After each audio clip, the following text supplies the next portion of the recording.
The Hypertext Transfer Protocol, or HTTP, is a cornerstone of the modern Internet. Originally intended to transfer documents, it's now used for so much more, such as streaming media from companies like Netflix and applications through scripts that your browser downloads and runs. In this segment, I'll explain the basic conceptual model behind HTTP and present some analytical tools for understanding how it performs.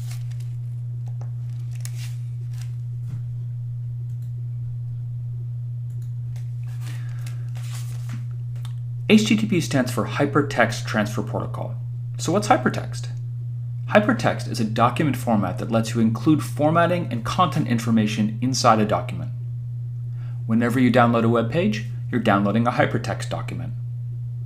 Unlike many other document formats, such as Microsoft Word or PDF, hypertext is all ASCII text. If you look at a document, there generally speaking aren't any characters your regular text editor can't display.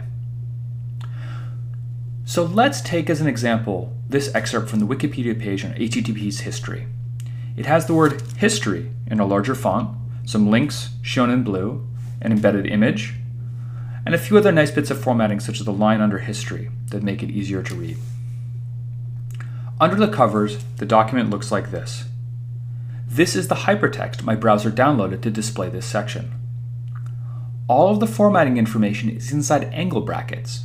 This less than, H2, greater than, for example, means that this is a heading, should be displayed bigger. You can see the word history outside any such formatting information. The word history on this snippet is displayed as a header, as you can see. So at a basic level, a hypertext document is just a text document which your browser displays based on these special formatting commands and controls called tags. A hypertext link, for example, is just a formatting tag that says this stuff inside the tag, if clicked, should load this URL. The tag that does this is the A tag. See here for an example of the A tag on line 227 for a link to the HTTP version 0.9.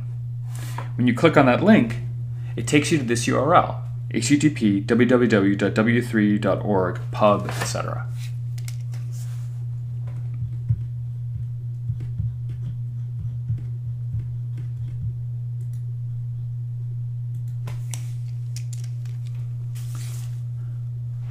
But there's one way in which a hypertext document is more than just formatting. With hypertext, you can embed documents or files inside other files. The simplest example of this on the Wikipedia page is the image. The bits of this image aren't stored in the hypertext document. That wouldn't be human-readable ASCII text. Instead, there's a way to, in a hypertext document, say, load this other document and put it there. Take a look at line 220. You'll see an image, or IMG tag. The IMG tag says, load the image from this URL and display it here. When your browser loads the hypertext for the Wikipedia page, it sees tags like this one and automatically requests the files they reference. So when you load the page, your browser automatically requests the image and displays it. There are all kinds of resources besides images that a web page can reference. Other pages, style sheets, fonts, scripts, and more. Let's look at an example. I'm going to request the web page for the New York Times and use my browser's developer tools to see all of the requests this results in.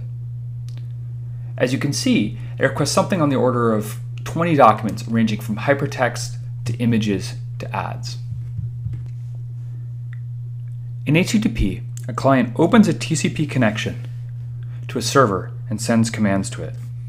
The most common command is GET, which requests a page.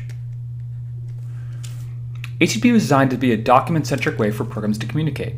For example, if I type http www.stanford.edu in my browser, the browser opens a connection to the server www.stanford.edu and sends a GET request for the root page of that site. The server receives the request, checks if it's valid, if the user can access that page, and sends a response. The response has a numeric code associated with it. For example, if the server sends a 200 OK response to a GET, this means that the request was accepted and the rest of the response is in the document data. In the example of www.stanford.edu webpage, a 200 OK response would include the hypertext that describes the main Stanford page. There are other kinds of requests such as put, delete, and info, as well as other responses such as 400 bad request. Like hypertext itself, HTTP is all in ASCII text. It's human readable. For example, the beginning of a GET request for the New York Times looks like this: get/HTTP 1.1.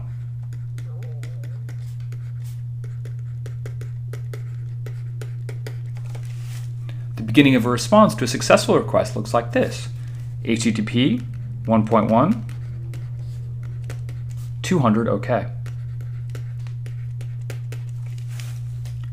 But the basic model is simple. Client sends a request by writing to the connection, the server reads the request, processes it, and writes a response to the connection, which the client then reads. The data the client reads might then cause it to issue more GET requests.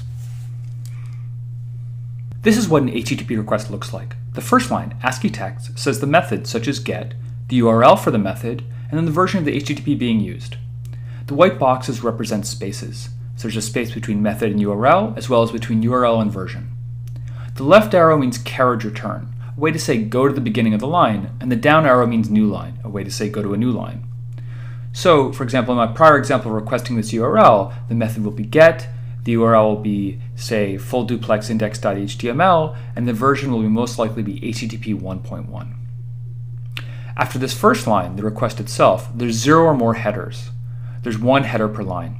Each header line starts with a header field name followed by the value. After the headers, there's an empty line, followed by the body of the message. Wait, why might a request have a body? What's the body of a request? In the case of the GET method, to request a page, the body is empty. But HTTP supports other requests, other methods, such as POST, which sends data, for example, when you fill out a form and submit it. POST requests often have a body. So let's see what this looks like. I'm going to request http www.sing.edu/fullduplex/index.html. This is a web page some of my now graduated PhD students wrote to describe some neat research they did in wireless networks. I'm going to open up the developer tools in Firefox, which lets me see requests and responses. You can see there's a request for fullduplex/index.html HTTP 1.1 followed by a bunch of headers. One header that's important for this request is if modified since. This is a way for the client to tell the server to only give the document if it's been modified since that time. If the document has been modified since that timestamp, the server responds with a 200 OK, the new copy of the document. Otherwise, it responds with a 304 not modified. This header is useful when your client caches pages, which most web browsers do. Rather than transfer the same document again and again, the client can tell the server to transfer it conditionally. If the server responds with a 304, the client just can use its cached copy. An HTTP response looks similar. The first line has the HTTP version, the status code, and the phrase associated with that status code, such as 200 OK or 404 not found. Then there's 0 or more headers, a blank line, and the body of the response. Let's see what the response to my GET request looks like. It's a 304. This web page has not been modified since my browser first put it in its cache. Now if I clear my browser cache and request the page again, the request doesn't have a modified since header, and so the response is a 200 OK. The developer tools on Firefox let you see the request-response pair, but not their actual formats. For that, I'm going to do something much simpler. I'm going to use the Telnet program to connect to a web server. Telnet opens a TCP connection. It writes what you type to the socket and prints out what it reads. So I'll telnet to sing.stanford.edu port 80 and type get/fullduplex/index.html http/1.0. A lot of HTML comes back. If I scroll to the top, I can see the HTTP response 200 OK with a bunch of headers, a new line, then the body, the HTML of the page. The content length header tells me how long the body is. HTTP is a cornerstone protocol of the modern internet. While it was originally document-centric, designed to fetch pages and documents, today it's used for much more. A document, for example, can be a script that your browser executes as part of an application. The basic model, however, of requesting URLs and receiving responses still holds. One nice thing about HTTP is that it's human-readable text. You can type in HTTP request and read the response, as you saw me doing by telnetting to port 80. I encourage you to play around a bit, to use the developer tools in your browser to see what's requested and learn more about the details of the protocol. So that's the basics of the protocol: request, response. HTTP 1.0 is very simple. A client wanting to request a document opens a connection, it sends a GET request. The server responds with a status code, such as 200 OK, the document, and closes the connection once the response is complete. If the client wants to request a second document, it must open a second connection. When the web was mostly text, with maybe an image or two, this approach worked just fine. People handwrote their web pages, putting in all of the formatting.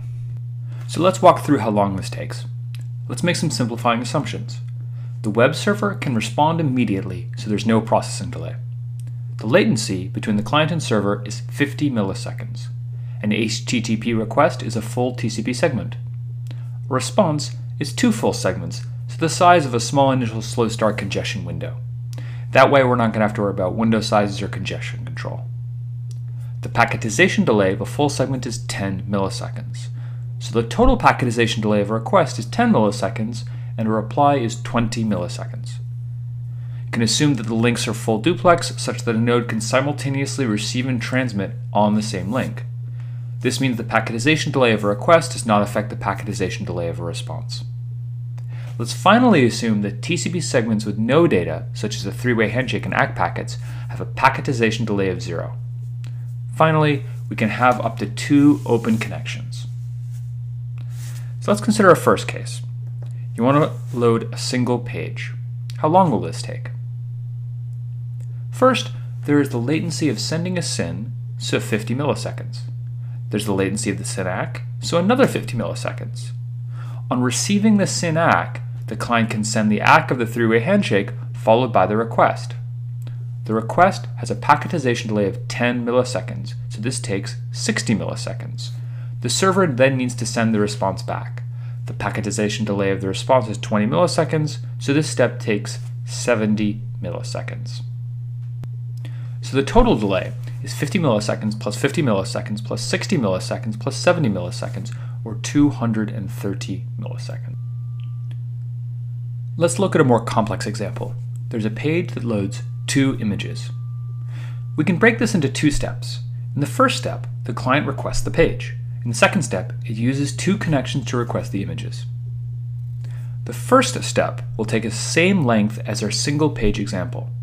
There's 100 milliseconds for the setup, then 130 milliseconds for the request and response.